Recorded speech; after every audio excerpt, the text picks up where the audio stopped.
Hello there, and a very warm welcome to Past Treasures. Wherever you happen to be in the world right now, perhaps settling in for the evening with a warm drink, or maybe just starting your day, I invite you to let the noise of the 21st century fade away just for a while. Let's ask ourselves a question. What if that challenges our assumptions about history? What if the greatest empires aren't always built on solid ground? What if they're not always forged by vast armies marching across continents, but by something else entirely? What if a civilization could be built not on land, but on water? Not from strength, but from desperation? By sheer, unyielding will? By a collective refusal to perish? Tonight, our story transports us to such a place. It's a city that, by every law of logic and nature, should not exist. I'd like you to truly picture it. A city born from the terror of refugees, built in a desolate, windswept lagoon.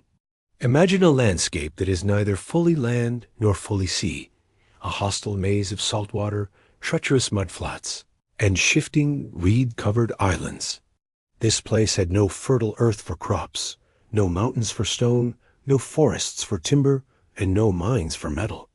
It had no natural resources to speak of. And yet, this impossible city, this mirage of marble palaces rising from the mist, became one of the richest, most powerful, and longest-lasting empires in human history.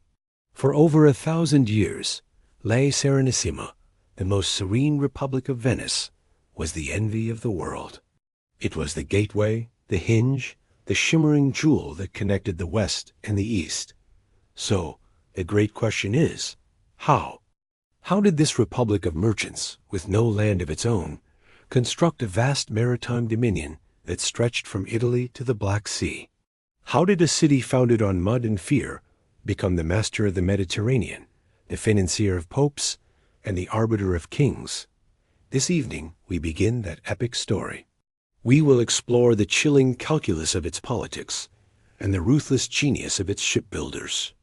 We will sail with its fleets into the heart of the Crusades, not always for God, but nearly always for gold. We will follow its merchants as they cornered the world's most lucrative and dangerous trade in spices, silk, and forbidden knowledge. This is a story of almost unbelievable ingenuity, of high-stakes political drama, and of a pragmatism so cold it could chill the Adriatic.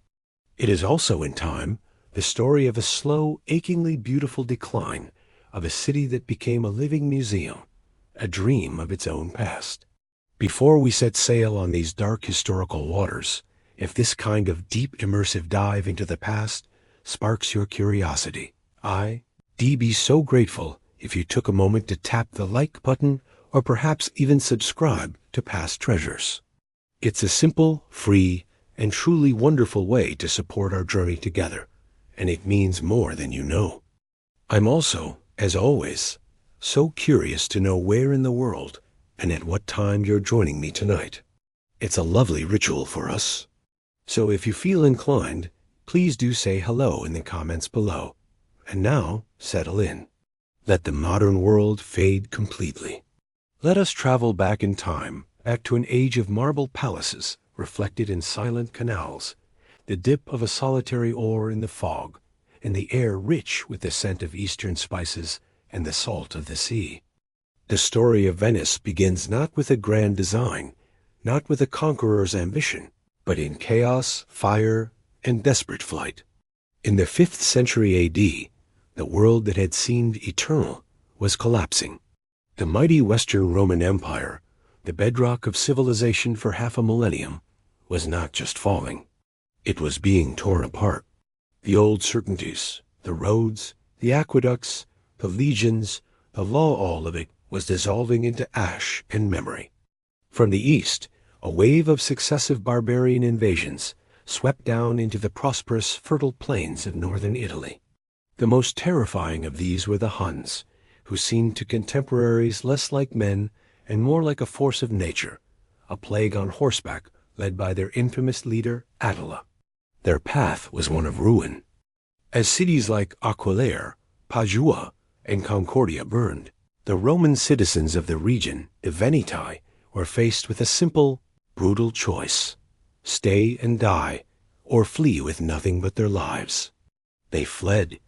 They sought refuge in the one place a horse-mounted army of the steppes could not, and would not, follow. This was the vast, desolate lagoon on the coast of the Adriatic Sea. We must be clear, this was not a paradise. It was not a chosen land. It was a hostile, alien world, a sprawling maze of brackish water, treacherous shoals, and saltwater marshes. It was a place of thick fogs, biting winds, and relentless damp. But this uninhabitable wasteland offered one singular, priceless virtue: safety.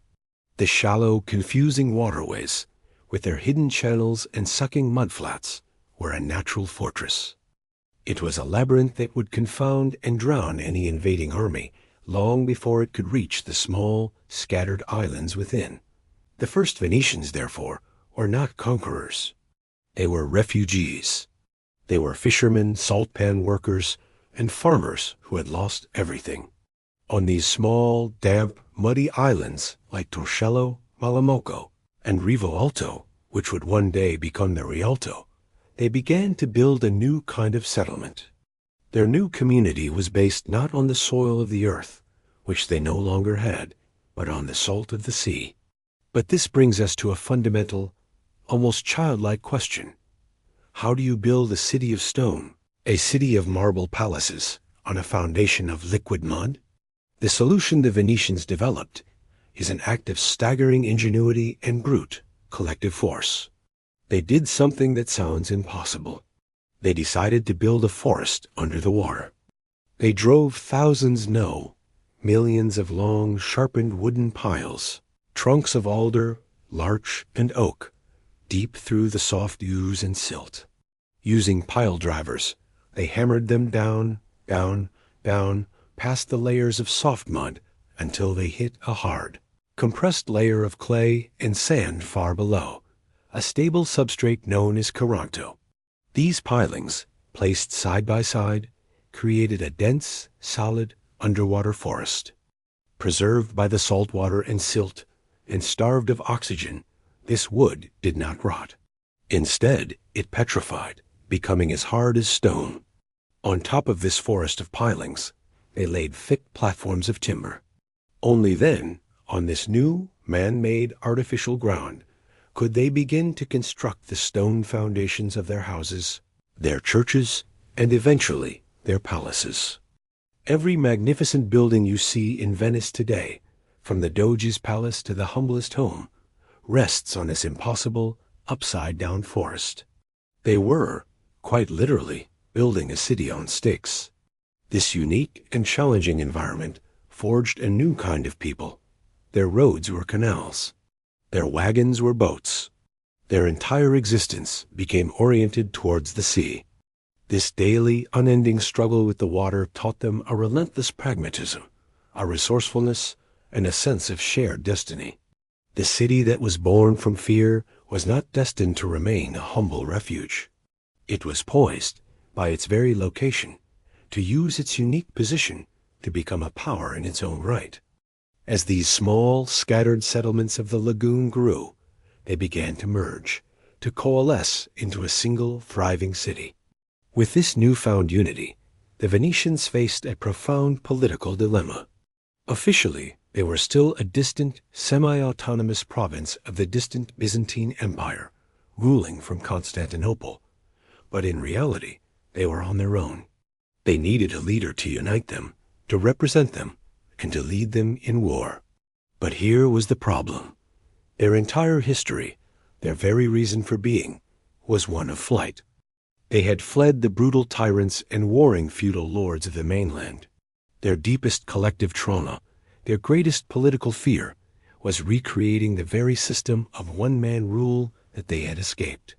How do you create a leader without, in time, creating a king? How do you build a state strong enough to survive, but not so strong that it devours its own citizens? Their solution to this dilemma was a political masterpiece. It was a complex, ingenious, and deeply strange system of government that would ensure their stability for an astonishing 1,000 years. In the 8th century, they created the office of the Doge. The title came from the Latin word dux, meaning leader or duke. The choice of word was deliberate. He was to be a leader, but not a monarch, a prince, but not a king. Critically, he was elected for life by the city's most powerful families.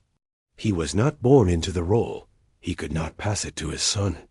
The office of the Doge was intended to be the living symbol of the state's continuity and majesty. But from the very beginning, his power was systematically and brilliantly limited. The true power in Venice did not lie with one man. It lay with the wealthy merchant families. Their fortunes were not in land, which they distrusted, but in maritime trade. Their greatest collective fear was that a single ambitious Doge could seize absolute power, create a hereditary dynasty, and disrupt the commercial enterprise of the entire city for his own personal glory. Therefore, the entire Venetian political system evolved into a complex, intricate, and deeply paranoid machine designed to prevent precisely this. The government was a republic, but we must be very clear, it was not a democracy. It was a rigid merchant oligarchy. The foundation of this system was the Maggior Consiglio, or the Great Council. This was a massive assembly made up of the male members of all the noble families of Venice, whose names were eventually inscribed in a golden book. This Great Council was the ultimate source of all authority. It was this body that elected the members of all the other smaller councils, committees, and magistracies that actually ran the city. And the Doge himself? He became a kind of constitutional monarch, a prisoner of his own magnificent office, bound by an elaborate oath, promission ducali, which he had to swear upon taking office, an oath that became longer and more restrictive with every passing century. The checks on his power were almost obsessive in their thoroughness. He could not name his own successor. His sons and close relatives were forbidden from holding high public office during his reign. His official mail had to be opened and read by state censors before he was allowed to see it. He was forbidden from owning property outside the Venetian state. He could not even leave the city of Venice without the express permission of his own councils. He was, in effect, the state's most senior and most revered public servant, and also its most closely watched prisoner. To further protect the state from internal threats, from treason, from conspiracies, from a Doge who might get ideas, the Venetians created one of history's most famous and feared institutions, the Council of Ten. This was a small, secretive, and utterly ruthless committee that acted as a state security service. It was elected by the Great Council, and its formal task was to root out any threat to the Republic. Its agents were everywhere. Citizens were actively encouraged to anonymously denounce their neighbors by slipping messages denunzi segret into stone letterboxes, placed strategically around the city. You can still see them today. The infamous Bec de Lion, or lion's mouths. These menacing stone faces, with a slot for a mouth, became a terrifying symbol of the state's unseen, all-hearing, and all-knowing presence. The Venetian system was a profound paradox. It was a republic built on a foundation of deep, institutionalized mistrust. Yet this complex, paranoid web of checks and balances was incredibly successful. While the rest of feudal Europe was constantly torn apart by the bloody ambitions of kings, by civil wars, and by succession crises, Venice enjoyed a stability that was the envy of the known world. This stability was its secret weapon.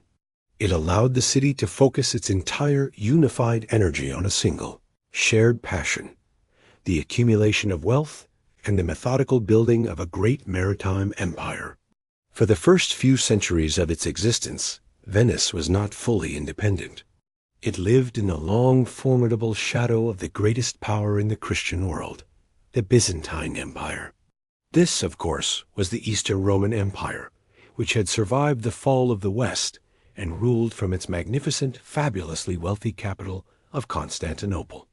Venice was, officially, a Byzantine duchy, a distant, waterlogged, and semi-autonomous province.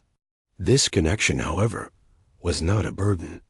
It was an opportunity, and it profoundly shaped the city's early character. Venice was a city of two worlds. It was geographically in the west, but its culture, its art, its architecture, and its politics all looked to the east.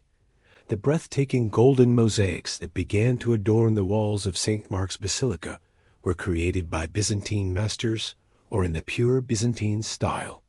It was a visual declaration of their connection to the most sophisticated culture in the world. The Venetians, in turn, were shrewd and pragmatic subjects. They used their relationship with the empire to their supreme advantage.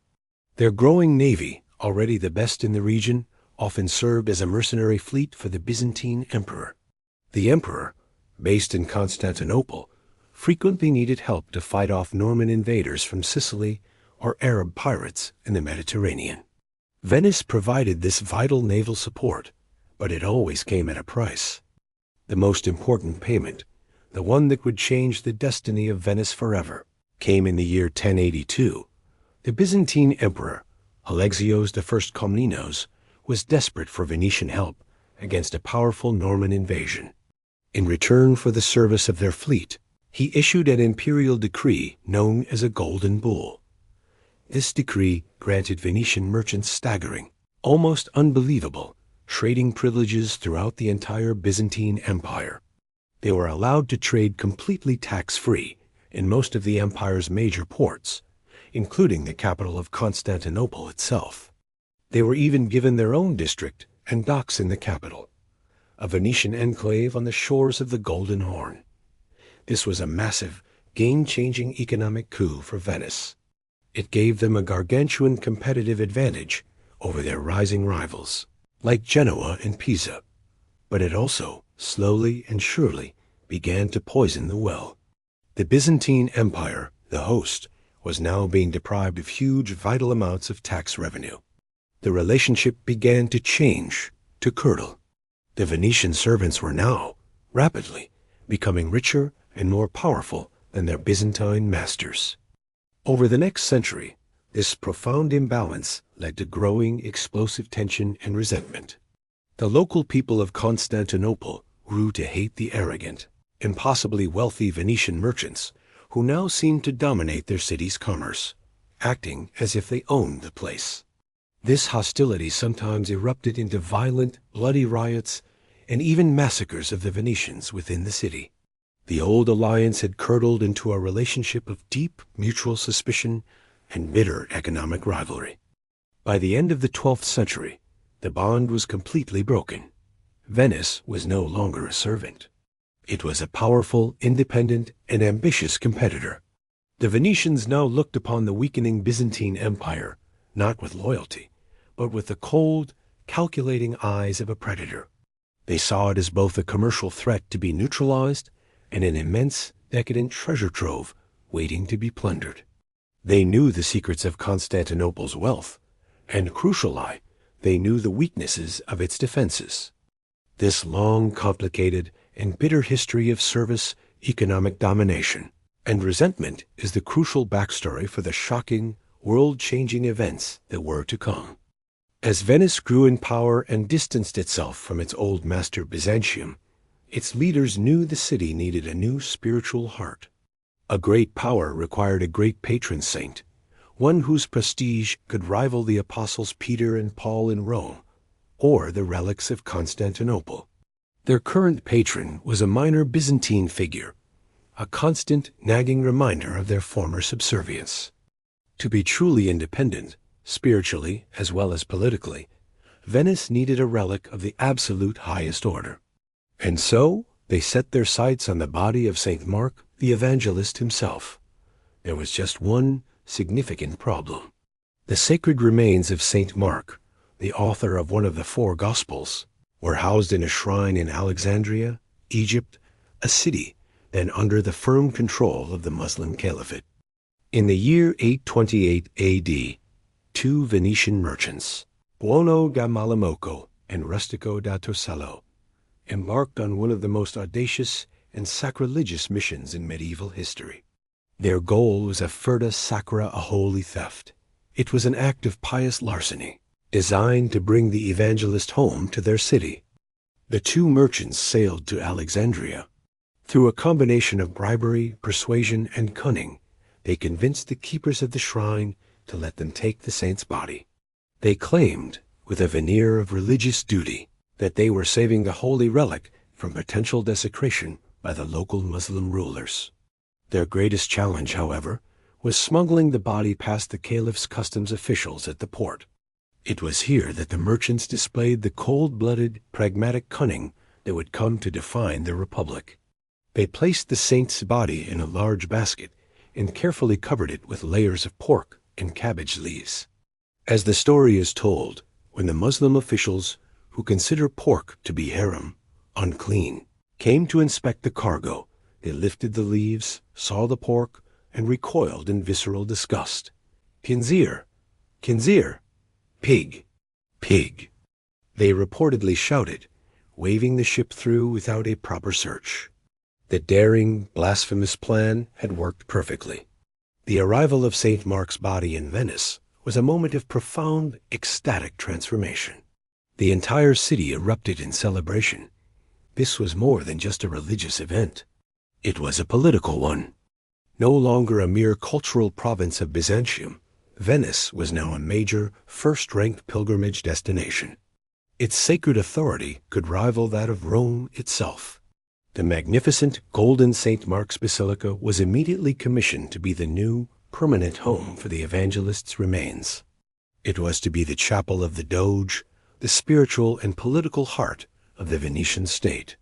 And with their new patron saint came a new, powerful symbol.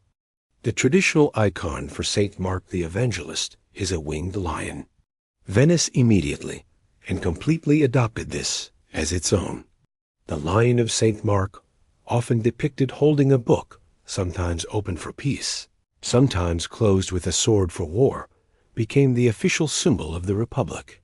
It was stamped on every coin, flown on the banners of their warships, and carved into the gates and walls of every city they would eventually conquer. The theft of a saint's body was the ultimate declaration of Venetian ambition. It was a sacred act of larceny that severed their old subservient ties and laid the divine foundation for the independent empire that was to come.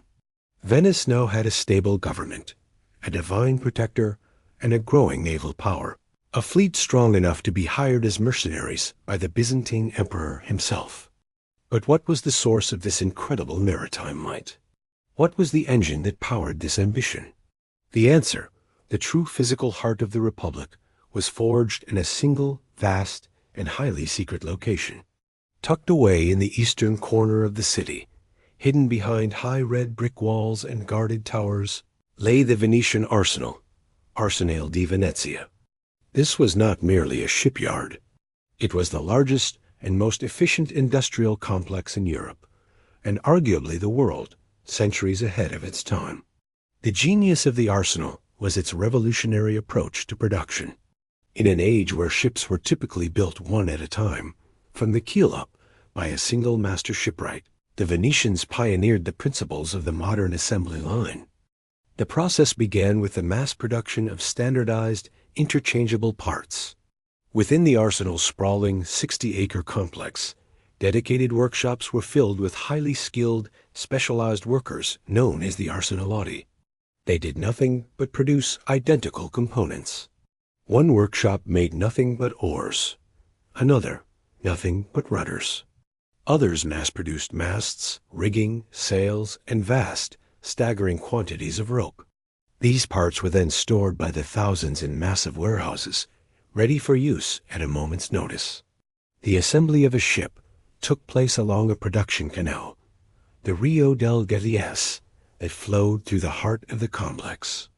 A bare, pre-built hull would be towed into the canal at one end. As it moved down the waterway, it would stop at a series of stations, like a car on a modern factory line. At each stop, a different guild of specialized arsenalotti would swarm the vessel, fitting it with the specific parts they had mastered. One team would install the rowers' benches. Another would step the mast and rig the sails. In the final stages, the ship would be armed, first with crossbows and ballistae, and later with the powerful new technology of cannons, cast in the arsenal's own foundries. This system was so astonishingly efficient that, in a famous demonstration for a visiting dignitary, it was said a new war galley was fully assembled, armed, and provisioned in the time it took the visitor to eat a leisurely dinner. At the peak of its power, Venice could outfit and launch a fully equipped warship in a single day. Think about what that means. This incredible speed gave the Republic a strategic advantage that no rival, not Genoa, not the Ottomans, could match. In times of war, they could generate a massive fleet almost instantly, stunning their enemies with the sheer scale and speed of their mobilization. The arsenalati who worked here were not simple laborers. They were an elite, privileged, and hereditary class. They were state employees with guaranteed lifelong jobs, pensions, and even housing for their families within the arsenal's walls. In return for this security, they were fiercely loyal and sworn to secrecy. They were the guardians of the state's most vital military and industrial secrets. The arsenal was a fortress, not just against enemy fleets, but against the prying eyes of rival powers, all of whom were desperate to steal the secrets of Venice's industrial might. The arsenal was far more than a shipyard. It was the physical manifestation of Venetian ingenuity and pragmatism. It was the factory that allowed a small city built on mud and salt water to project immense naval force across the entire Mediterranean. The political stability of the Doge's palace provided the will, but the industrial might of the arsenal provided the weapon. This power, forged in the dark, smoky halls of the arsenal, was not kept hidden. It was put on magnificent, glittering display for the entire world to see. This happened on one special day each year, the Feast of the Ascension. On this day, the city celebrated its most important and unique state ceremony, a ritual that perfectly captured the soul of the Republic. It was called the Sposalizio del Mar, the marriage to the sea. The centerpiece of this festival was the Doge's state barge, the Besintoro. This was no war galley. It was a floating palace, a breathtaking masterpiece of Venetian craftsmanship. The ship was immense, a double-decked vessel propelled not by slaves, but by the arsenal's most skilled oarsmen. Its entire surface was covered in elaborate mythical carvings of sea gods, nymphs, and lions, all of it heavily gilded with pure gold leaf. When the Bucentoro was brought out of its special shelter in the arsenal, it was said to look like a golden mountain floating on the water. On the morning of the festival, the Doge, dressed in his finest ceremonial robes of gold and ermine, would board the Bucentoro. He was joined by the highest officials of the Republic and foreign ambassadors, all there to witness this profound spectacle.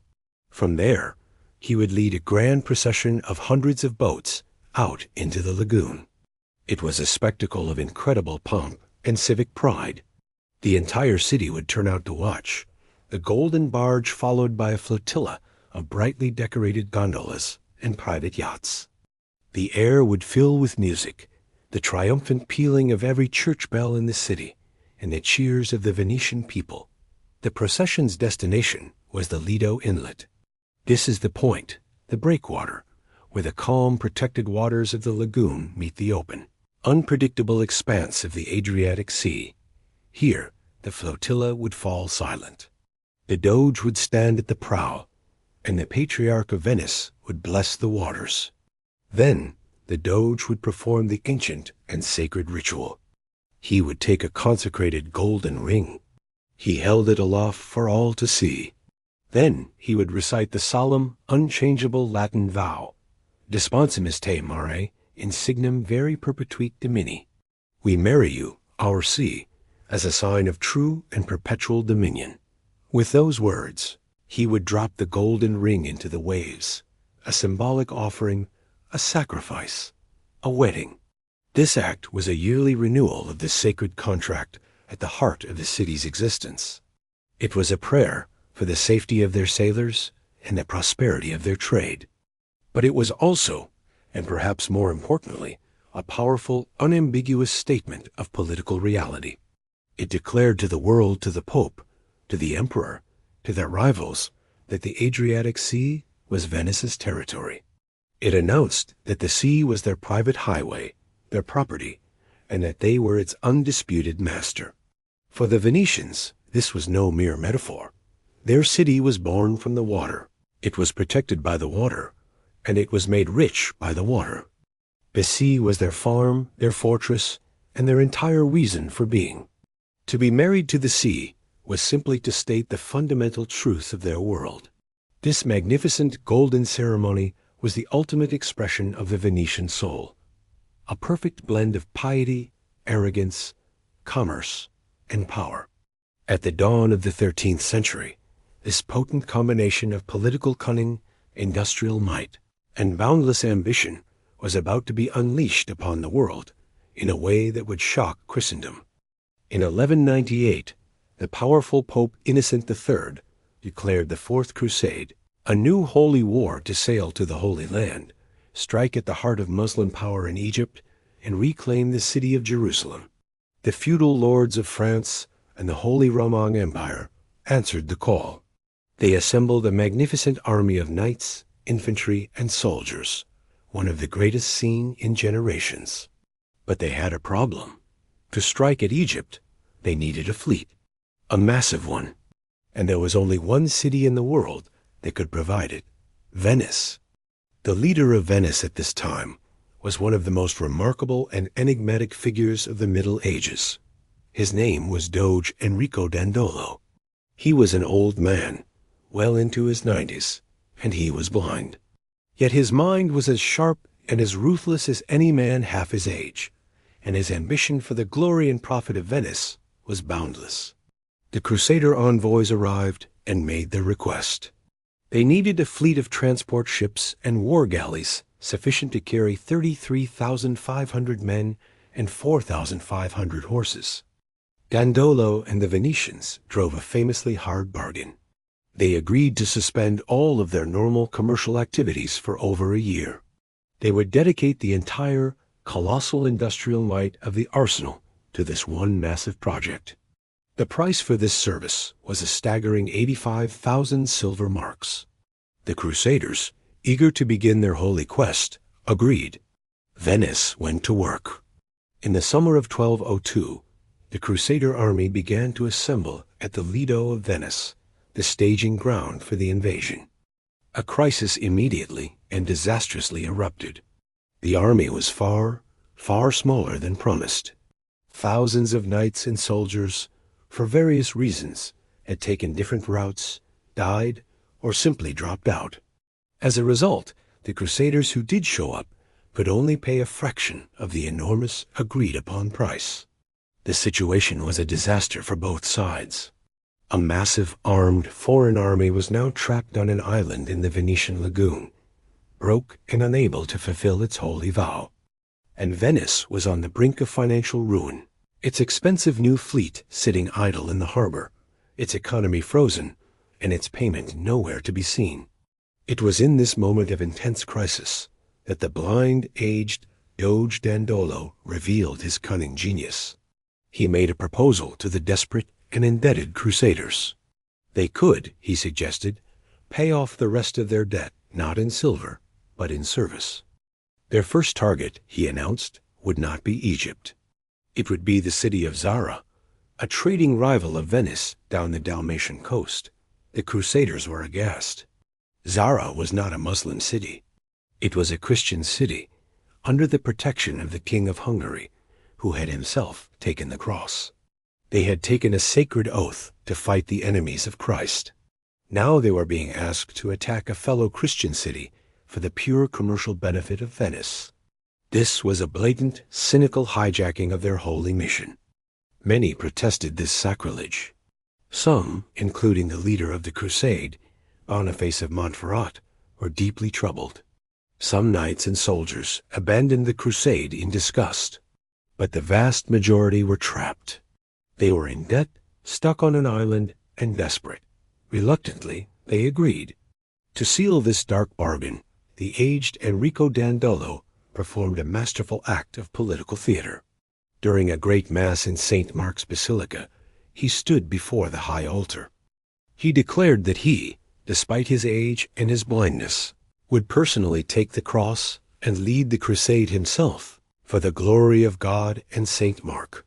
The crowd and the crusaders were moved to tears. Dandolo's great gamble had paid off. He had successfully diverted the entire Fourth Crusade, replacing its sacred purpose with the cold, hard logic of Venetian state ambition. And so, in the autumn of 1202, the great Crusader and Venetian fleet, one of the largest ever assembled, finally set sail. It did not sail for the Holy Land. It sailed for Zara. When the people of the city saw the massive armada appearing before their harbor, they were terrified. They were devout Catholics. They hung crucifixes and banners of the Pope from their city walls. They pleaded with the Crusaders not to attack their fellow Christians. The Pope himself, Innocent III, had heard of this plan and had explicitly forbidden the act. He had threatened the entire army with excommunication, the direst spiritual penalty possible. But the leaders of the crusade were trapped by their debt, and the blind Doge Dandolo was relentless. For Venice, this was simply business. The assault began. After a brief but brutal assault, the Christian city of Zara fell to the Crusader army.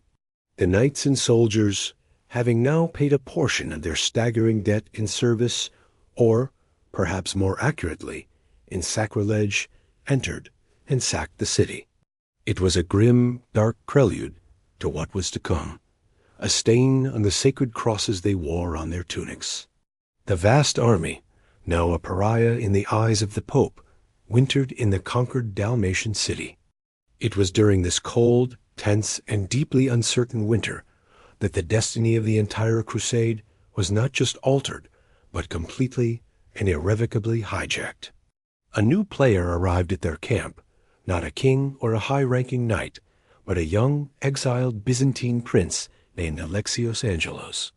He came with a proposal of breathtaking audacity. He was the son of a deposed emperor, and he pleaded with the Crusader leaders to sail not to Egypt, but to Constantinople, the greatest city in the world. He asked them to help him reclaim his rightful throne from a usurper. In return, he made a series of promises so dazzling they seemed to solve every problem the crusade faced. First, he would pay their entire remaining debt to the Venetians, the full 85,000 silver marks. Second, he would personally finance their onward journey to the Holy Land, providing them with an army, a fleet, and all the supplies they needed. And third, in a move designed to appease the Pope and legitimize their actions, he promised to submit the entire Eastern Orthodox Church to the authority of Rome, healing the great schism that had divided Christianity for centuries. For the French and German knights, who were already excommunicated for the attack on Zara, this was a tempting, almost divine justification. It was a path to redemption. They could restore a rightful heir, unite the Church, and solve their crippling financial crisis, all in one glorious campaign. But for the Venetians, and for the blind, brilliant Doge Enrico Dandolo, this was something else entirely. This was not about religion. This was the opportunity of a lifetime. Constantinople, the queen of cities, the Miklagard of the Vikings, was the wealthiest, most magnificent metropolis in the known world. It was also, and far more importantly, Venice's greatest and most hated commercial rival.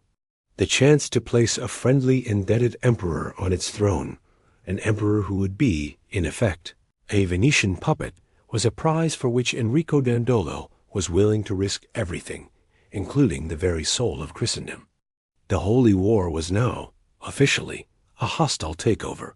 In the summer of 1203, the immense Crusader fleet, piloted by the Venetians, and carrying an army of warriors from across Europe, arrived before the legendary, massive Theodosian walls of Constantinople. The citizens of the world's greatest Christian capital, who had withstood sieges from Persians, Avars, and Arabs, were stunned and horrified to see the horizon filled with the sails of a fellow Christian army, an army bearing the cross now arrayed against them. The initial assault was a combination of land and sea attacks. The French knights attacked the land walls, while the Venetians, in a brilliant tactical move, sailed their ships directly up to the sea walls of the Golden Horn. They built great flying bridges from their masts, and from these the blind Doge Dandolo, holding the banner of St. Mark, personally led the amphibious assault. The attack was successful. The usurper on the throne panicked and fled. The gates were opened, and the young Prince Alexios was installed as co-emperor Alexios IV Angelos, alongside his blind father, who was freed from the dungeons. But the triumph was hollow and dangerously short-lived. The new emperor, now inside his magnificent palace, quickly discovered that the city's treasury was empty. The usurper had stolen it all. He was utterly unable to pay the vast sums he had promised to his Crusader liberators. Tensions exploded. The Crusader army, which was camped outside the city walls in the suburb of Galata, felt betrayed. They had fulfilled their side of the bargain, and now they were being stonewalled. Inside the city, the Greek populace grew to despise their new emperor, seeing him as a pawn of the hated Latins and the arrogant Venetians. The fragile alliance shattered. A popular uprising, fueled by xenophobia and financial desperation, overthrew their puppet emperor. Alexios IV was captured, brutally murdered, and a new, defiant emperor was placed on the throne. With their puppet dead and no hope of ever being paid, the Crusaders and the Venetians made a final, fateful decision. If they could not be paid with the city's gold, they would take their payment by force, in plunder. In April of 1204, they unleashed a full-scale, merciless assault on the capital of Eastern Christianity. The Venetian fleet again played the crucial role. Their ships acted as floating siege towers, allowing them to storm the weaker sea walls. After a desperate, bloody battle, the defenses were breached. The Crusader army, fueled by months of frustration, greed, and a sense of betrayal, poured into the wealthiest, most sophisticated city in Christendom. What followed was one of the most shameful and catastrophic events in medieval history. It was the great sack of Constantinople. For 3 days and 3 nights, the city was subjected to an unspeakable orgy of avarice, sacrilege, and slaughter. Palaces and private homes were looted. Monasteries and churches, including the Hagia Sophia, the greatest church in the world, were stripped of their priceless holy relics, their gold, and their ancient treasures. Nuns were violated on the altars. The great imperial library, containing the last surviving manuscripts of the ancient classical world, was put to the flame. Magnificent bronze statues from the time of the Caesars, which had adorned the hippodrome, were torn down and melted for coin. In this chaos, Venice played a shrewd, cold, and calculated game in the division of the spoils. The French and German knights took what they understood: land, titles, and immediate, portable wealth. But Venice, guided by Dandolo, took the prizes that mattered most for a maritime empire. They did not loot indiscriminately. They selected. They famously took the 4 great bronze horses, a masterpiece of classical art, from the hippodrome, not to melt them down, but to ship them back to Venice. There, they would be installed above the main portal of St. Mark's Basilica, a triumphant, glaring symbol that the servant had now conquered the master. They methodically took control of 3/8 of Constantinople itself, securing the best docks and commercial quarters. And most importantly, they claimed a long, strategic string of ports and islands throughout the dying Byzantine Empire, including the massive, fertile, and critically important island of Crete. The Fourth Crusade never reached the Holy Land. It never even saw the shores of Egypt. It had, instead, shattered the ancient Christian Byzantine Empire, a bastion that had protected Europe from Eastern invaders for 800 years. It had also enriched Venice beyond its wildest dreams. With the staggering wealth of Constantinople in their vaults, and its most strategic ports firmly under their control, Venice was no longer just a powerful city-state. It was now a true empire, the undisputed master of the Eastern Mediterranean. In the chaotic, grasping aftermath of Constantinople's fall, the French and German crusader lords scrambled to carve out feudal kingdoms for themselves from the wreckage. They claimed vast tracts of land in Greece and Anatolia, crowning a new Latin emperor in the ravaged capital. They were attempting to build a new society in their own image, a feudal world of castles, knights, and land-bound peasants. The Venetians, however, played a much more calculated, patient, and strategic game. They had absolutely no interest in governing large, rebellious inland populations or managing feudal agricultural estates. Their ambition was not for land, which was messy and hard to defend. Their ambition was for the sea itself. From the spoils of the fallen empire, they meticulously crafted a new kind of empire, one perfectly suited to a republic of merchants. They called it the Stato da Mar, estate of the sea. While the other crusaders claimed their share in territory, Venice claimed its share in trade routes. Their strategy was elegantly simple: to create a long, unbroken chain of fortified ports and islands that would act as stepping stones. This was to be a great maritime highway, a string of pearls that stretched all the way from the Venetian lagoon, down the Adriatic, around Greece, and across the Aegean to the Black Sea. Each pearl in this chain was a strategic harbor, a naval base, and a commercial outpost. This system would guarantee the safety, speed, and absolute supremacy of Venetian shipping. From the partition of the Byzantine Empire, Venice acquired a series of key locations, chosen with a merchant's eye. They secured the most important ports along the coast of Greece. They took control of the Cyclades Islands in the Aegean. But their greatest prize, the one that would become the jewel in their imperial crown, was the massive and strategically vital island of Crete, known to the Venetians as the Regno di Candia, the Kingdom of Candia. Crete became their most important, most lucrative, and most rebellious overseas colony. Its position was perfect. It sat in the middle of the Eastern Mediterranean, allowing it to dominate the shipping lanes to Egypt, to Constantinople, and to the Holy Land. It served as a crucial naval base for their war fleets and a source of valuable goods like wine, cheese, and timber for centuries. This was not an empire of settlement, at least not in the traditional sense. It was a commercial and military machine. Each island and port in the Stato da Mar served a specific, practical purpose. They were safe harbors where Venetian merchant convoys could rest, resupply, and shelter from the sudden, violent storms of the Mediterranean and the ever-present threat of pirates. They were fortified naval stations where squadrons of Venetian warships could be based, allowing them to police the sea lanes, protect their merchants, and project power far from the lagoon. And of course, they were commercial centers, funnels where Venetian merchants would collect local goods, wine from Crete, grain from the Black Sea, to be shipped back to the great markets of Venice. Life in these colonies was typically overseen by a Venetian governor, a nobleman sent from the city for a fixed term, known as a bailo or rhetor. His rule was, more often than not, a pragmatic, businesslike affair. He was more concerned with collecting taxes, enforcing contracts, and ensuring the smooth, profitable flow of trade than with changing the local Greek culture or language. The Stato da Mar was the ultimate physical expression of the Venetian worldview.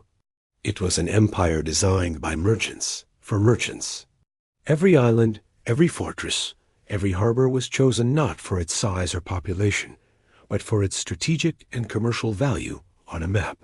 They had built their city on the water, and now, with the stolen wealth of an empire, they had built their empire on it as well. The Venetian empire of ports and islands was a magnificent machine, designed to funnel the riches of the East to the West. But one Venetian's journey went far deeper. He bypassed the familiar trade routes of the Mediterranean and journeyed beyond the known world to the very source of those riches.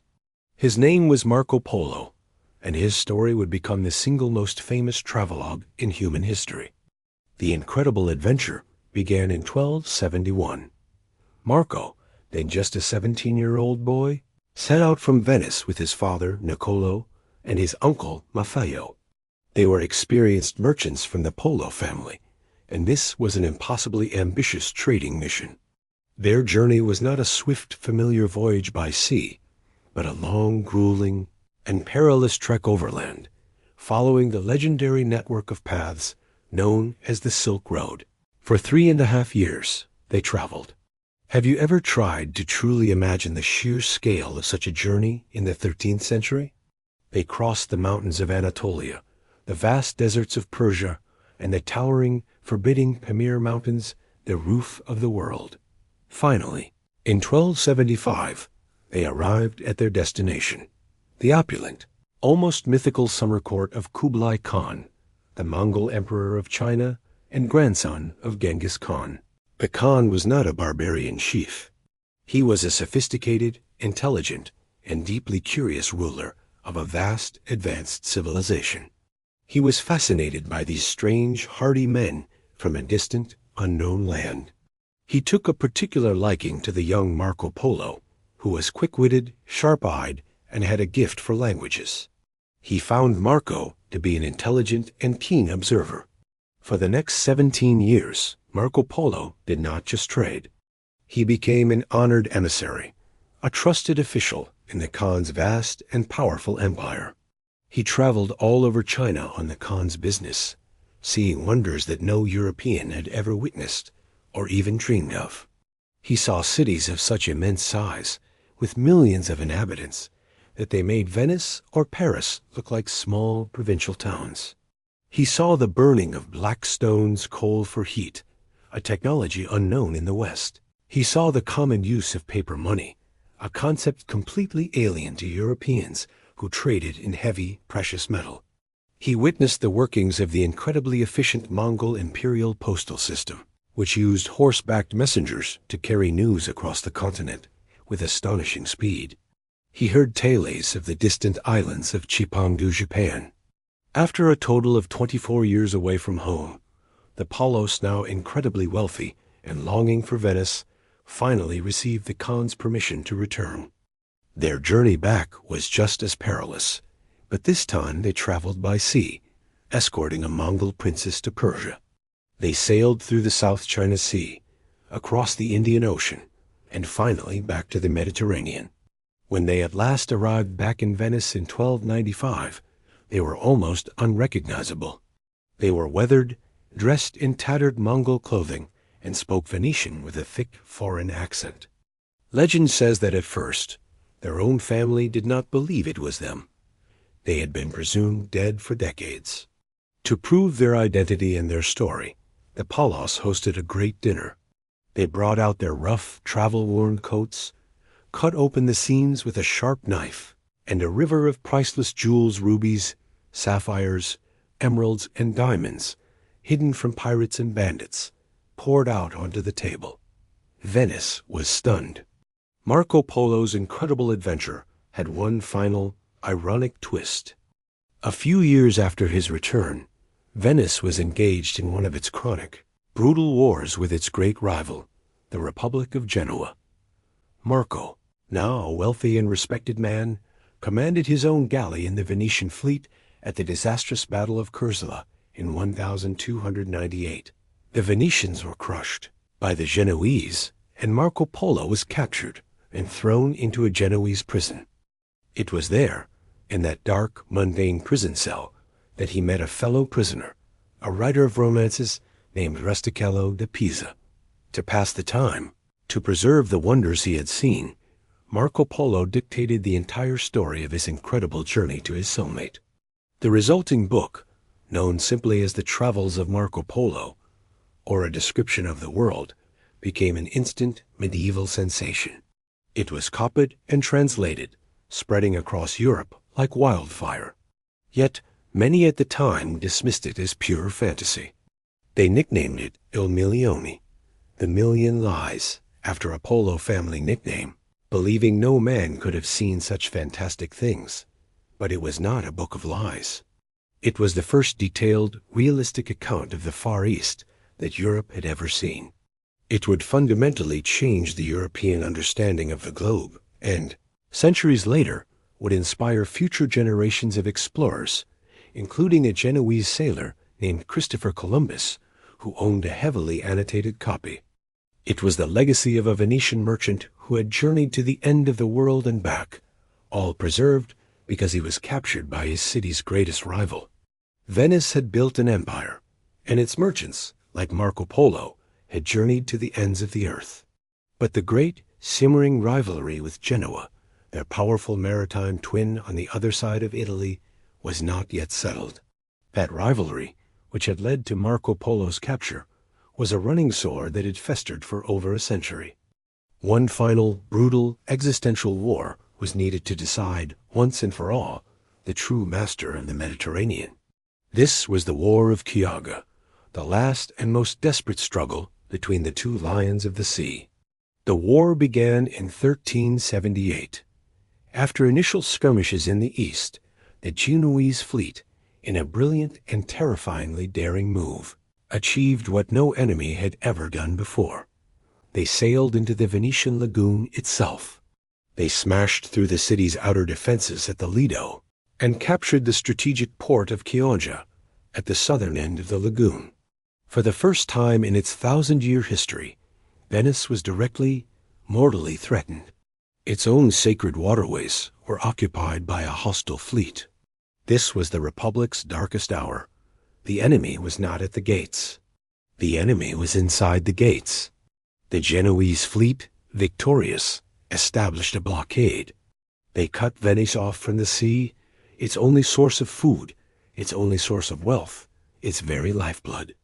The city, packed with refugees, began to starve. Panic gripped the Rialto. The Genoese admiral, Pietro Doria, full of confidence, sent a chilling message to the desperate Venetian doge. He declared that he would never grant peace until he had first tamed and bridled the unbridled horses of St. Mark, a promise of total conquest and humiliation. In this moment of absolute, existential desperation, the Venetians mounted one of the most remarkable and tenacious comebacks in naval history. The city rallied. They melted down church silver to pay for new ships. They called upon every man and every last resource. And they did something that showed their ultimate pragmatism. They freed their best and most experienced admiral, Vetter Pisani, from the prison where he had been languishing after an earlier defeat. The people, crying "Viva Pisani," carried him from his cell to the Doge's palace. Pisani, restored to command, proposed a supremely audacious gamble. It was a plan born of pure desperation. He would not try to fight the superior Genoese fleet head-on. Instead, he would blockade the blockaders. Under the cover of night, in the dead of winter 1379, the depleted Venetian fleet sailed south. They reached the narrow sea channels that led out of the Chioggia lagoon, the only escape route for the Genoese fleet. There, in a frantic, heroic effort, they sank old, heavy ships filled with stone, completely sealing the exits. They drove massive wooden piles into the mud. They chained a flotilla of armed boats across the gap. The trap snapped shut. The entire victorious Genoese fleet, the victors of just a moment ago, was now itself trapped inside the very harbor they had just conquered.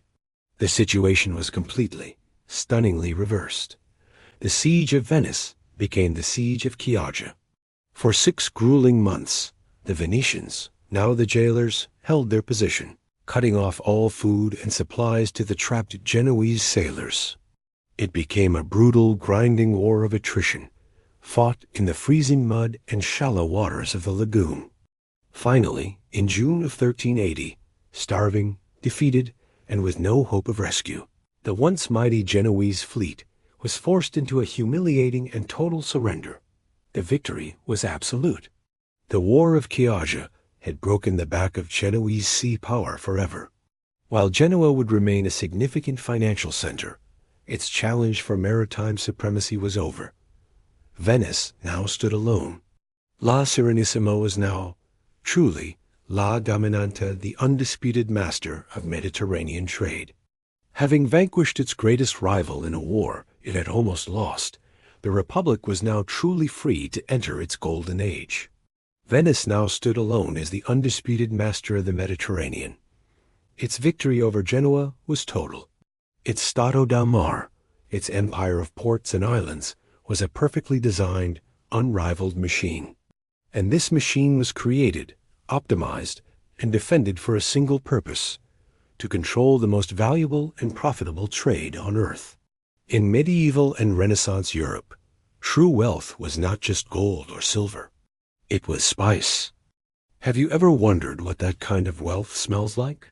In the 15th century, it smelled like pepper, cloves, cinnamon, and nutmeg. These were not just flavorings. They were commodities of almost unimaginable value. They were the only reliable preservatives for meat in a world without refrigeration. They were essential ingredients in medicine and pharmacology. And above all, they were the ultimate status symbol for the rich, a way to display wealth on the dinner table. Their origins, in the far-off, mysterious spice islands, the Moluccas in modern-day Indonesia, were a complete mystery to most Europeans, which only added to their magical, exotic allure. A small sack of peppercorns could be worth more than a man's entire lifetime of wages. A pound of nutmeg was often, quite literally, valued more highly than a pound of gold. For centuries, Venice positioned itself as the sole gatekeeper of this incredibly lucrative trade. The journey of the spices was a long, perilous, and globe-spanning relay. They were harvested in the Moluccas, carried by Arab and Indian sailors in their dhows across the Indian Ocean, and moved by long, slow camel caravans across the deserts of Arabia. They finally arrived at the great Mediterranean ports of the Mamluk Sultanate, Alexandria in Egypt and Aleppo in Syria. It was here, at the very threshold of Europe, that the Venetians were waiting. Through a combination of advantageous diplomatic treaties with the sultans of Egypt, the raw, intimidating power of their navy, and their network of strategic island colonies like Crete, Venice established a virtual monopoly. No other European power, not Genoa, not Barcelona, could effectively or reliably buy spices at their source. The lifeblood of this trade was the great Venetian merchant galley. These massive, primarily sail-powered ships, often traveling in heavily protected state-sponsored convoys, would arrive in Alexandria laden with the goods of Europe: Flemish wool, English tin, German iron, and Italian textiles.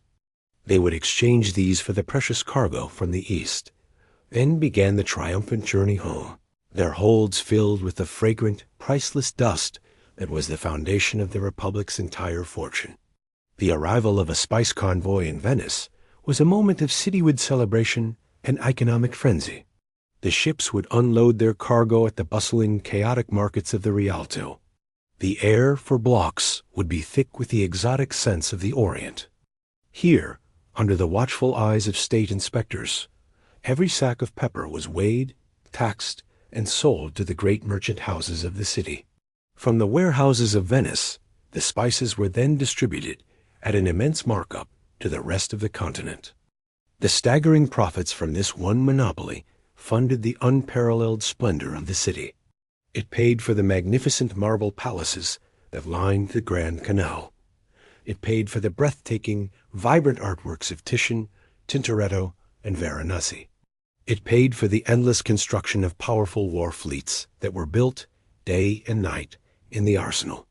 The city of Venice, a glittering, impossible jewel built on water, was a city built on a mountain of spice. If you're enjoying this journey into the intricate world of Venetian power and commerce, and I truly hope you are, it would be a wonderful support if you considered letting us know by liking the video or subscribing to Past Treasures. It's a simple click that makes these deep dives possible.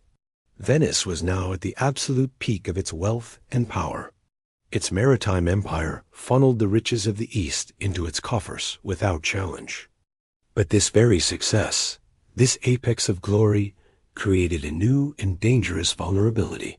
For 1,000 years, the Republic's only real threats had come from the sea. This was a challenge they had mastered. Their lagoon was their fortress, their navy its impenetrable wall.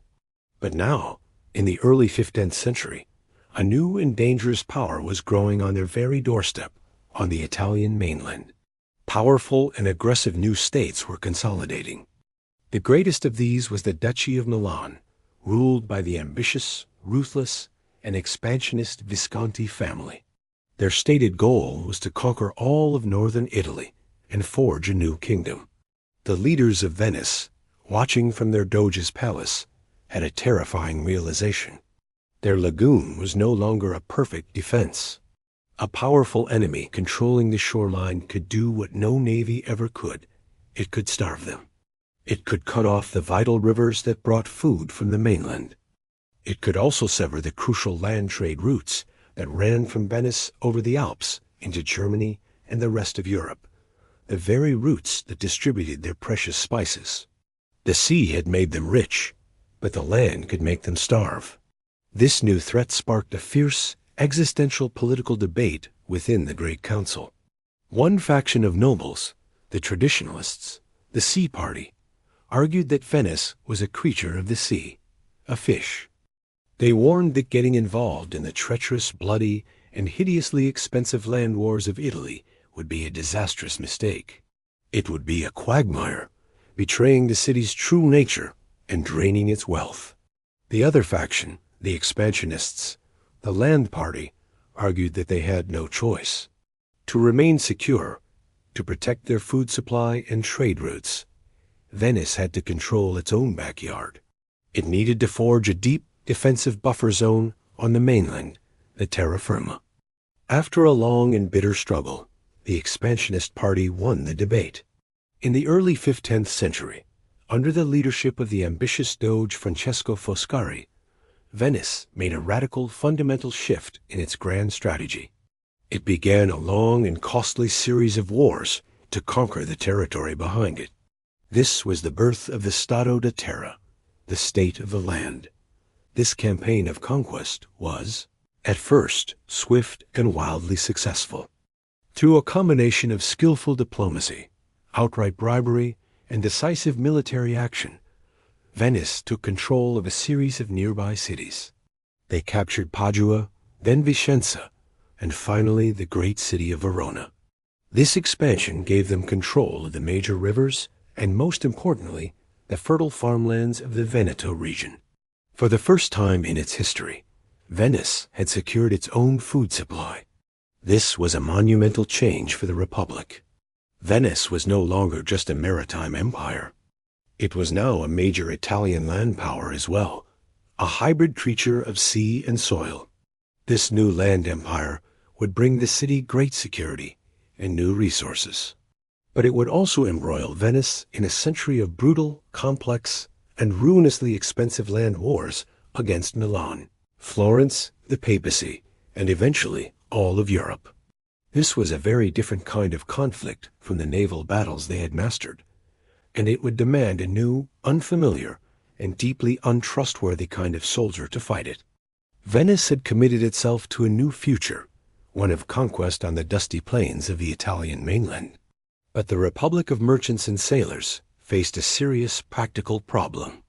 Its citizens were sailors, shipbuilders, merchants, and artisans, not professional, heavily armored land soldiers. To fight its wars on the terra firma, Venice, like the other great Italian states of the Renaissance, turned to the masters of the era's warfare, the condottieri. A condottiero was a professional mercenary captain. He was, in essence, an entrepreneur of violence. He did not fight for patriotism, or for a king, or for God. He fought for a contract, the condotta. This was a minutely detailed legal document that specified his pay, the number and type of troops he would provide, heavy cavalry, crossbowmen, pikemen, and the duration of his service. These captains ran their own private armies, which they recruited, trained, and paid themselves. They were often minor nobles, or men from humble beginnings, who saw warfare as a clear path to immense wealth, political power, and personal fame. This system created a unique and very strange style of warfare. It was first and foremost a business. A condotiero's most valuable assets were his experienced, loyal soldiers and his ruinously expensive war horses. He was often extremely reluctant to risk these assets in bloody, decisive, pitched battles that could wipe out his army and with it his entire livelihood. Warfare, therefore, often became a slow, complex, and theatrical game of maneuver, long sieges, and strategic skirmishes. The goal was often to outsmart and outmaneuver your opponent, to capture territory, or to take wealthy prisoners for ransom, all with minimal losses. Betrayal was also a common and accepted part of the game. A condottiero might switch sides in the middle of a war if a rival state offered him a better condotta. The pragmatic Venetians used these mercenaries because they had to, but they deeply distrusted them. The Republic's greatest, most paranoid fear was that a successful and popular general could become a military dictator. He could use his loyal private army to march on Venice itself, overthrow the Republican government, and make himself a king, as had already happened in other Italian cities like Milan. Because of this profound, institutional mistrust, Venice constantly monitored its own generals. They sent civilian political officials, called provveditori, to watch over the condottieri in the field. These officials reported every move, every decision, and every rumor back to the dreaded, secretive Council of Ten. The most famous and tragic example of this paranoid relationship is the story of the great General Francisco Busson, known as Carmagnola. He was a brilliant condottiero, originally in the service of Venice's great rival Milan. Venice hired him away with a massive contract, and he won several major, spectacular victories for the Republic. He became a celebrated public hero. But the state soon began to suspect his loyalty. They questioned his lack of aggression in later campaigns. Why was he not pursuing the defeated Milanese army? Was he, perhaps, secretly in contact with his former employers in Milan? Was he deliberately prolonging the war to keep himself employed? The Council of Ten began to watch. In 1432, the Venetian government acted with chilling surgical precision. They invited their celebrated general back to the city, supposedly to discuss future strategy and be honored by the Doge. Carmagnola, suspecting nothing, was welcomed with great honor and ceremony at the Doge's palace. But as he entered a side chamber, the doors were locked behind him. He was arrested by order of the Council of Ten. After a secret, rapid trial for treason, he was found guilty. He was led out into the Piazzetta San Marco, between the two great columns of St. Mark and St. Theodore, the city's official place of execution. There, gagged to prevent him from speaking to the crowd, the Republic's greatest general was publicly beheaded. The story of Carmagnola was a brutal, cold, and unmistakable message to all who would serve the Republic. Venice would use the condottieri to conquer its land empire. It would pay them fortunes, but it would never, ever trust them. No man was ever allowed to become more powerful than the state itself. This was the violent, paranoid, and treacherous world of Renaissance land warfare. It was the heavy price Venice had to pay to forge and defend its Stato di Terra, its empire on the land. But the story of Venice is one of constant, shimmering contrast. While its hired generals fought grimly on the dusty plains of Italy, the city they were protecting was being transformed by that river of gold flowing from the east. This incredible wealth didn't just fund wars. It created a unique, magnificent, and dreamlike way of life. The great spice convoys brought unimaginable wealth into Venice, funding its art and its unique architecture. It also shaped the daily life on its watery streets. And no symbol is more deeply and iconically connected to the life of that city than its most famous, silent, and elegant vessel, the gondola. In a city where every street was water and every doorway opened onto a canal, life was lived by boat. And so, the Republic's most enduring and intimate symbol became its most unique vessel, the gondola.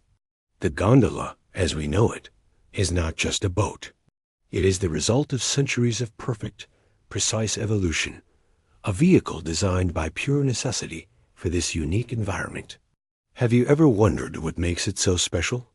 Its long, slender form, often over 10 meters, was born to navigate the narrowest, winding canals, passages where a wider boat could never fit.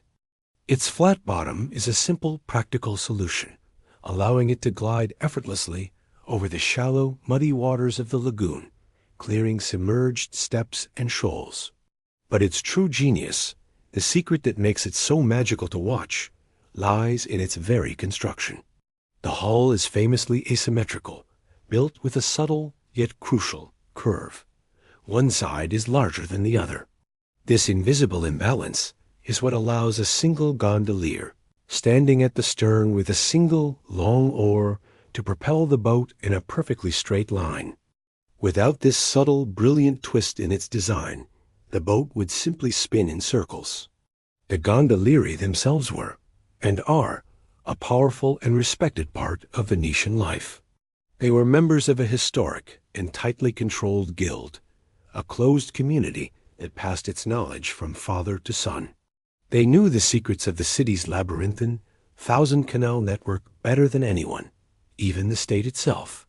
They were the city's taxi drivers, yes, but they were also its confidants, its messengers, and the silent, ever-present witnesses to its many public ceremonies and private secrets. During the height of the Renaissance, as the city's wealth became almost obscene, the gondola transformed into a symbol of status. The great noble families, the patrizi, began to compete fiercely to own the most lavishly decorated boat. They adorned their personal gondolas with rich, colorful fabric silks and velvets, along with intricate carvings and gleaming gold leaf.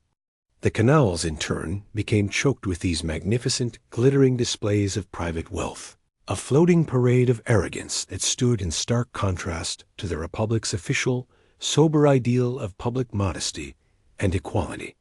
This ostentatious competition grew so intense that the state finally decided to put a stop to it. In 1562, the Venetian government passed a series of sumptuary laws designed specifically to curb extravagant spending and public displays of wealth.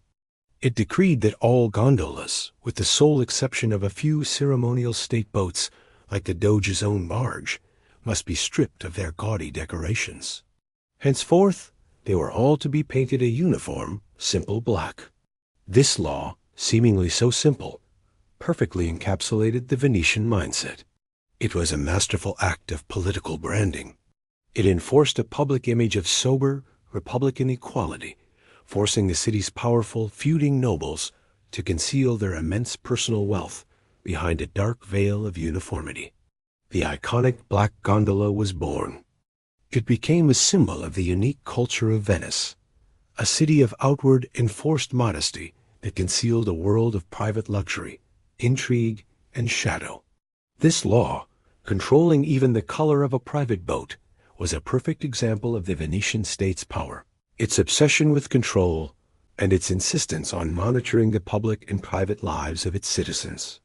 This obsession extended from the canals and the palaces into the most sacred, and in Renaissance Europe, the most dangerous realm of all, religious belief.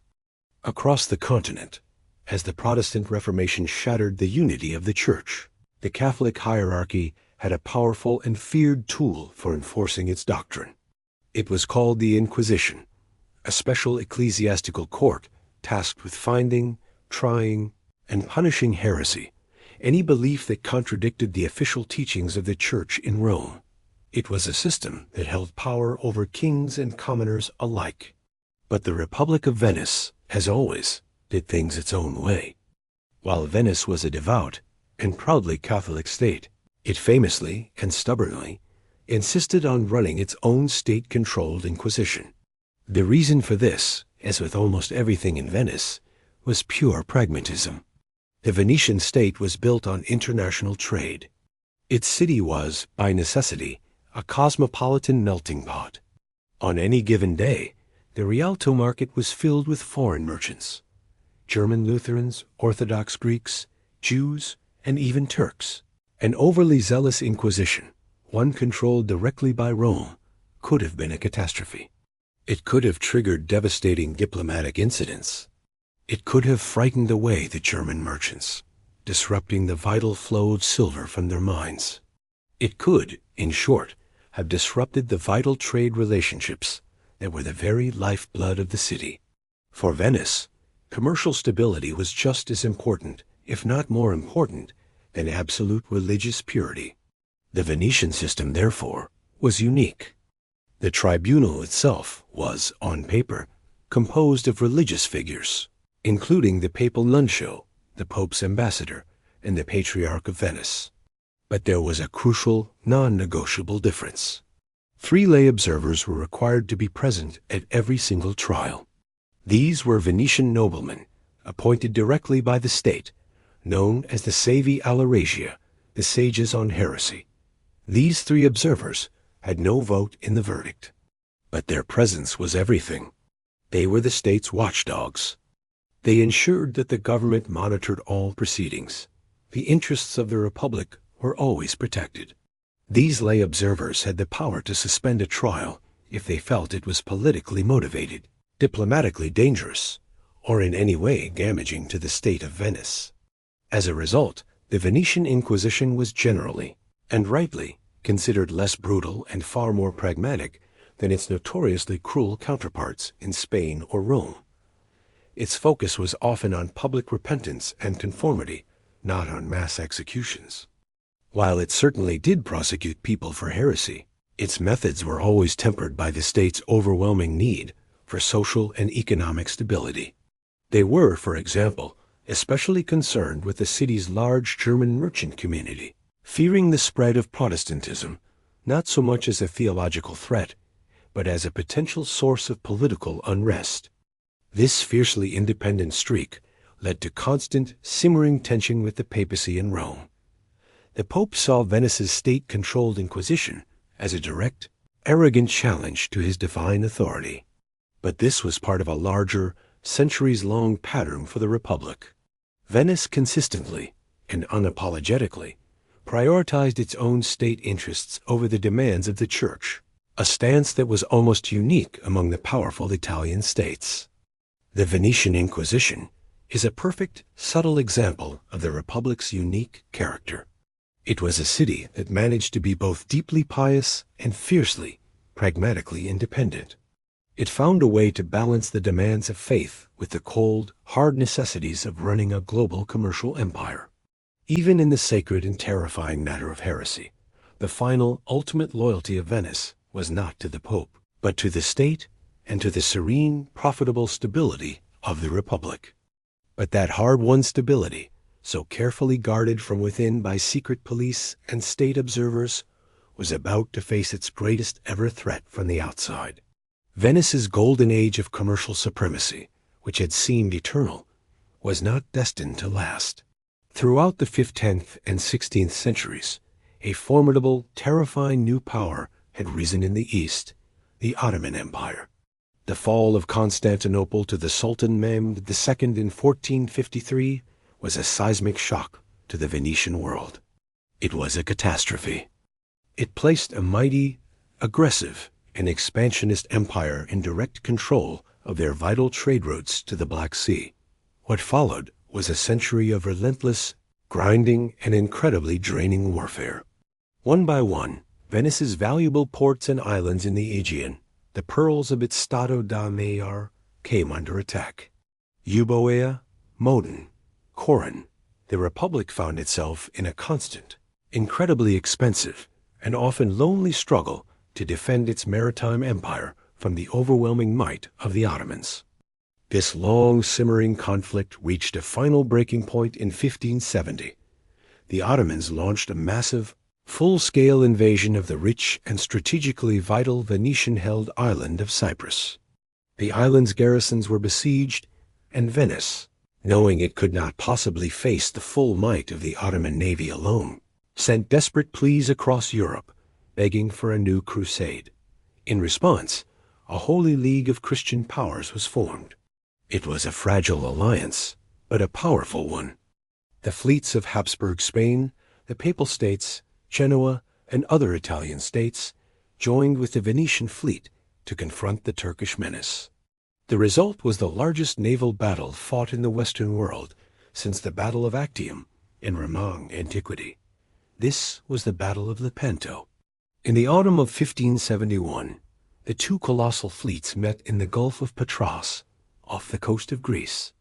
The sight must have been terrifying and breathtaking.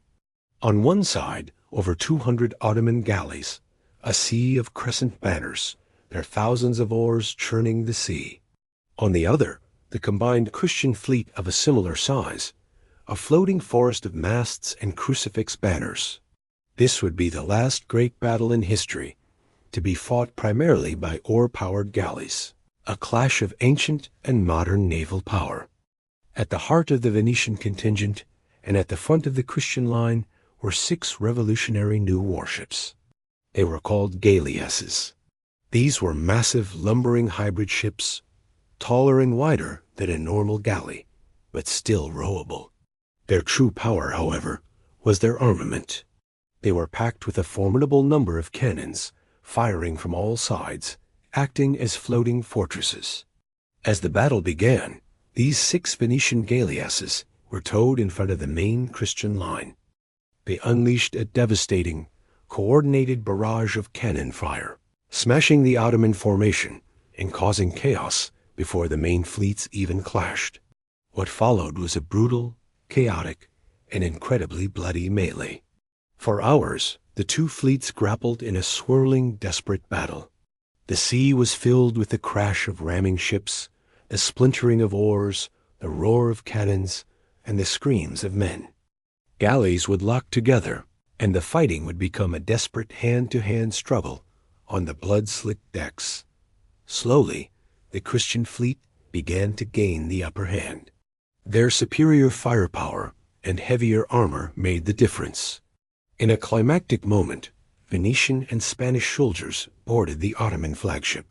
In a desperate struggle on its deck, they captured the vessel and killed the Ottoman admiral, Ali Pasha. The sight of their admiral's banner falling and his head being displayed on a pike sent a wave of uncontrollable panic through the Turkish fleet. The battle turned into a rout.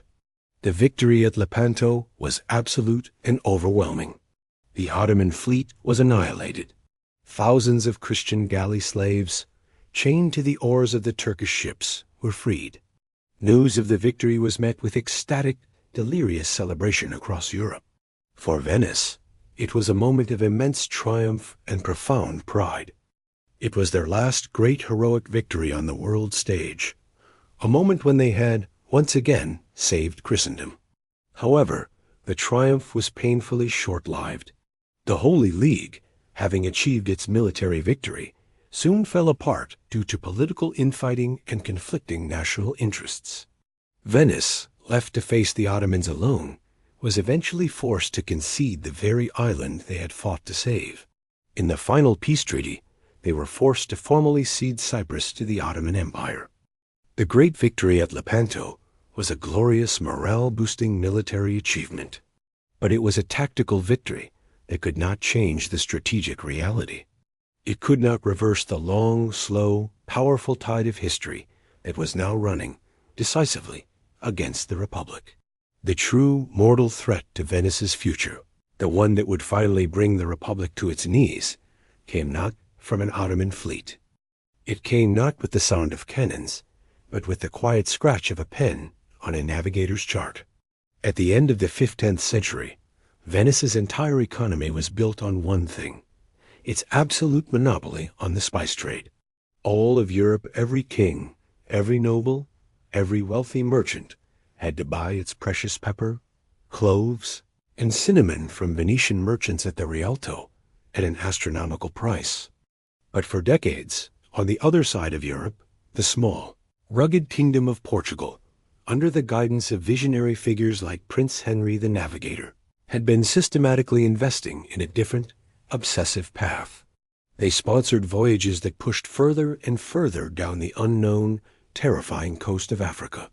They developed new, more resilient ships, like the Caravel, which were designed to withstand the harsh, open waters of the Atlantic, unlike the galleys of the Mediterranean. Their goal was singular: to find a direct sea route to the Indies, and in doing so, to break the Venetian monopoly forever. In 1488, the explorer Bartolomeu Dias finally rounded the Cape of Good Hope, proving that the Indian Ocean could be reached. The path was open.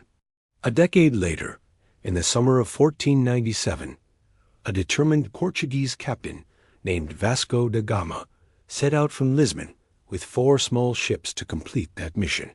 His journey was an epic of endurance and survival. He battled ferocious storms on the open Atlantic, lost many of his crew to the horrible disease of scurvy, and had to fight his way past hostile Arab traders in Africa, who immediately recognized him as a catastrophic rival. Finally, after 10 grueling months at sea, his battered little fleet dropped anchor in the port of Calicut, India, in May of 1498. He had done it. For the first time in history, a European navigator had sailed from Europe, around Africa, and directly to the source of the spices. The news of Da Gama's successful return traveled slowly. At first, it was a rumor, whispered in the marketplaces of Genoa and Florence. Then, it became a terrifying, confirmed fact, written in diplomatic letters. When the news was finally made public in Venice, it was met with disbelief, then horror. The Venetian diarist Girolamo Pradilli, a man who understood the implications perfectly, wrote in his journal that this was the worst news the Republic could ever have received. The far-sighted merchants of this city understood the devastating existential implications immediately. Their entire 1,000-year-old economic model was now obsolete. The Portuguese could now ship spices directly from India to Lisbon for a fraction of the cost, completely bypassing the old, slow, overland caravan routes. They bypassed the Mamluk sultans of Egypt, and they bypassed Venice. The foundation of Venetian wealth had not been defeated. It had been shattered.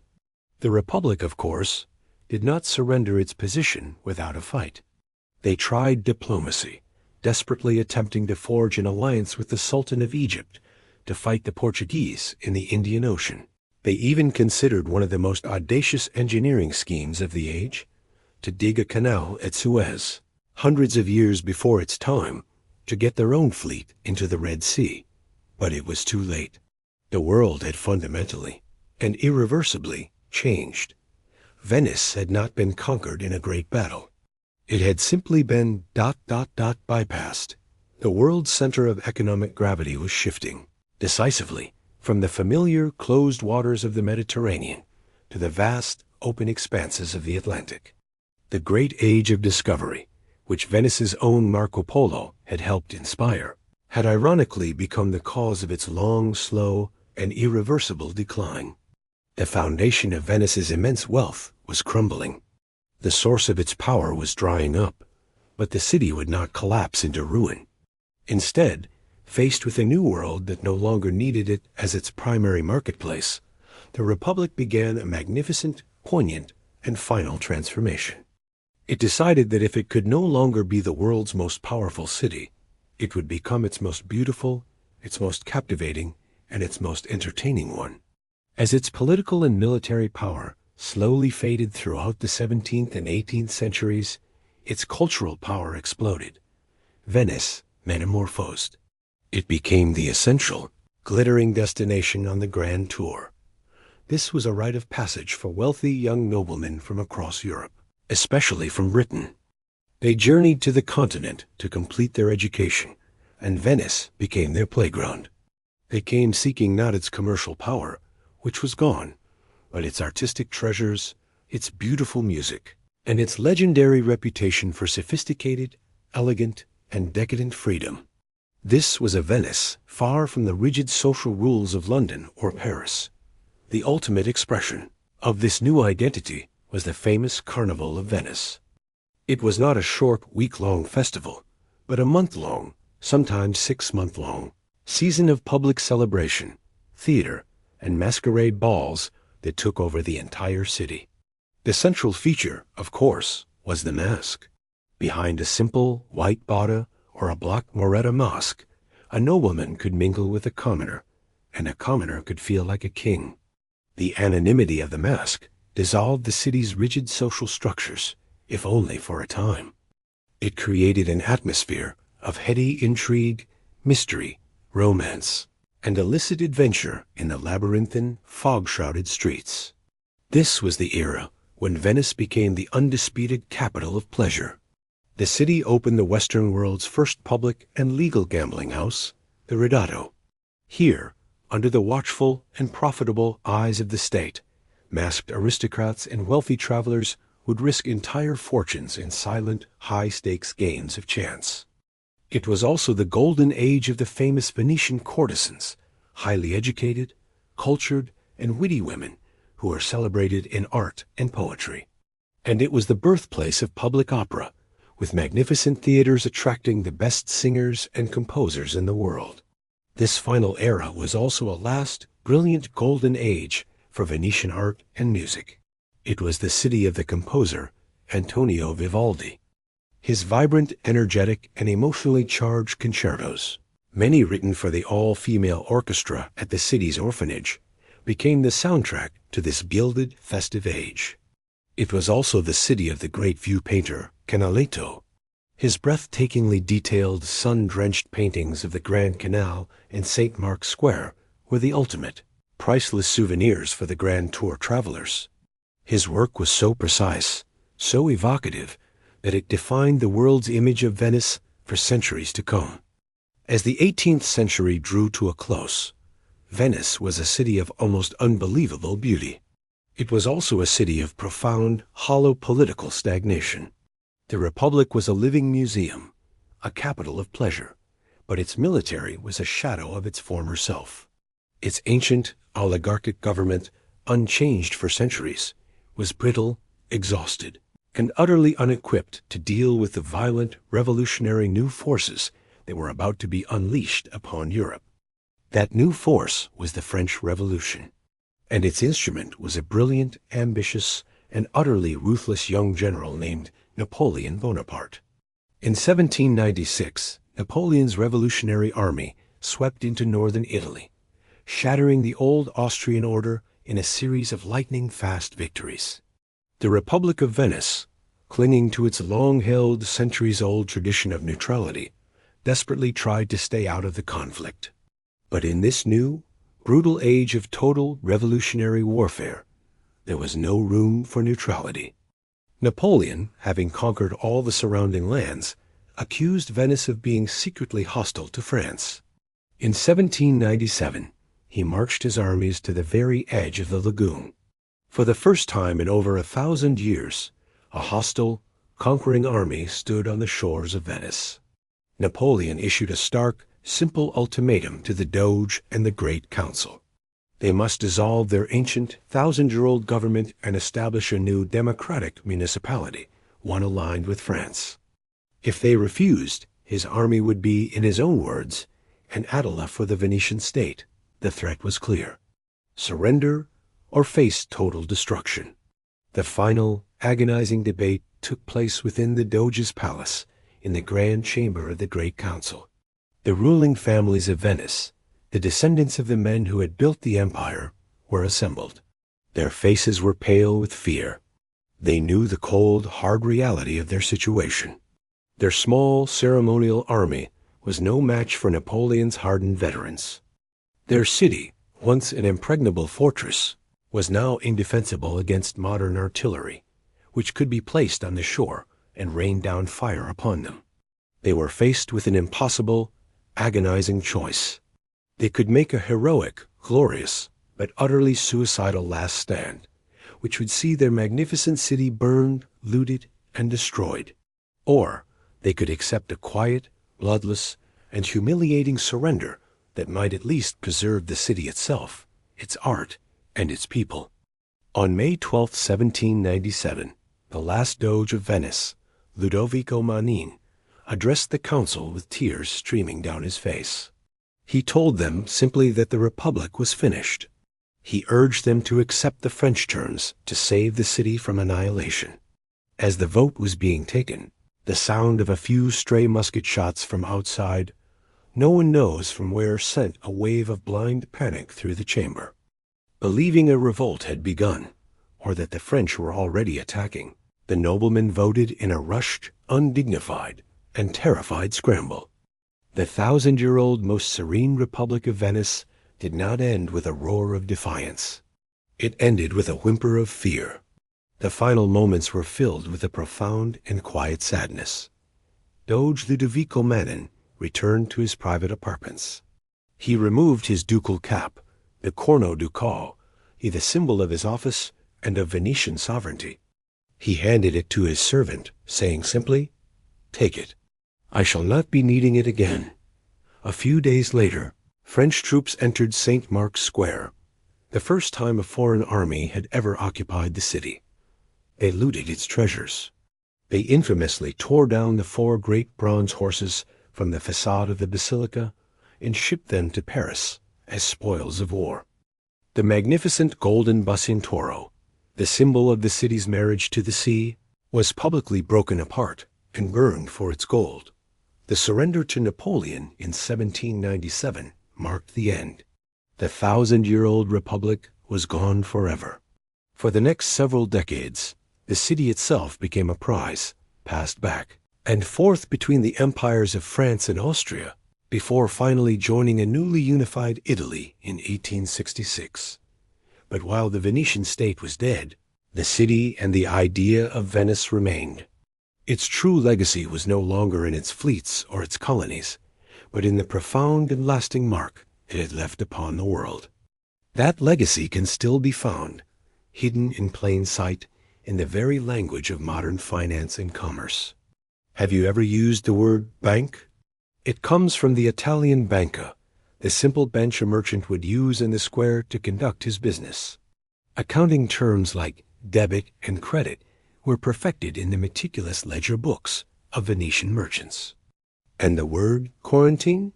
That comes directly from their public health policy of isolating ships arriving from plague-ridden ports for 40 giorni, or 40 days, a practice born from their constant pragmatic struggle with the plagues that arrived like everything else on their trading ships. The most visible legacy, of course, is the city itself. To walk through Venice today is to walk through a living museum, a dream of the past.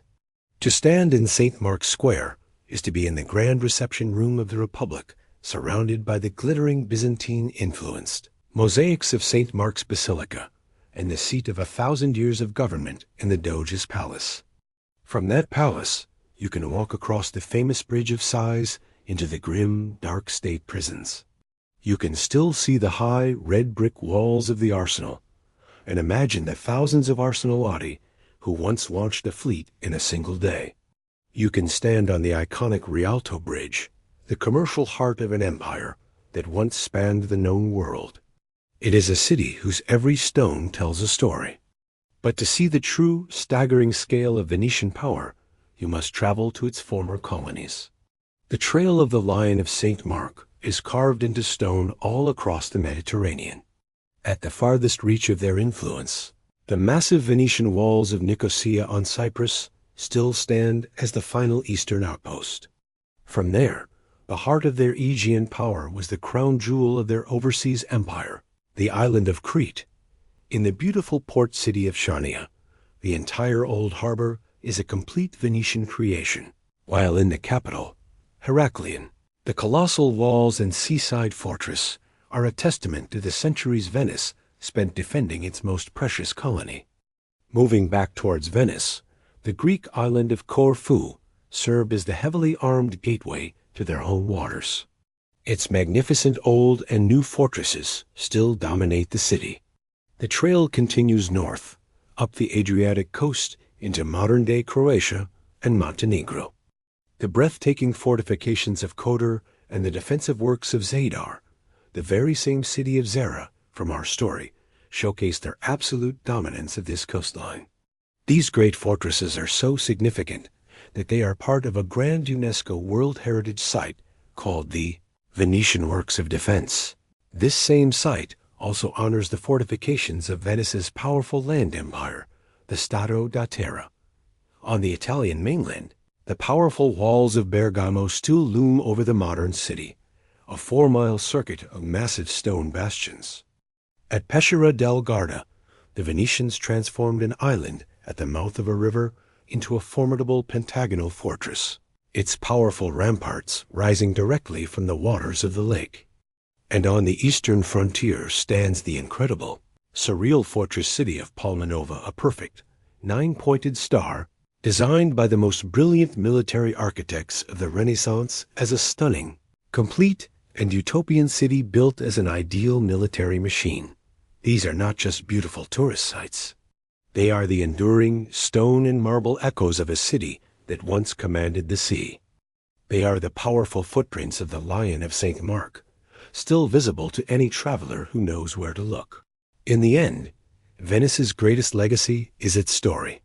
It is the story of a community born from terror in an impossible place with no natural advantages, that used its ingenuity, its political stability, and its ruthless pragmatic focus on the sea to become one of the most powerful, wealthy, and influential states in the world. The Lion of St. Mark no longer rules a great maritime empire, but the spirit of the impossible city built on water, La Serenissima, the most serene republic, continues to endure as a timeless, haunting, and beautiful testament to human resilience and ambition. And so, our story of Venice comes to a close. It has been a true pleasure to be your guide through the history of this unique and magnificent republic. Thank you for joining me here at Past Treasures. Until our next journey into the past, I wish you a calm and peaceful night.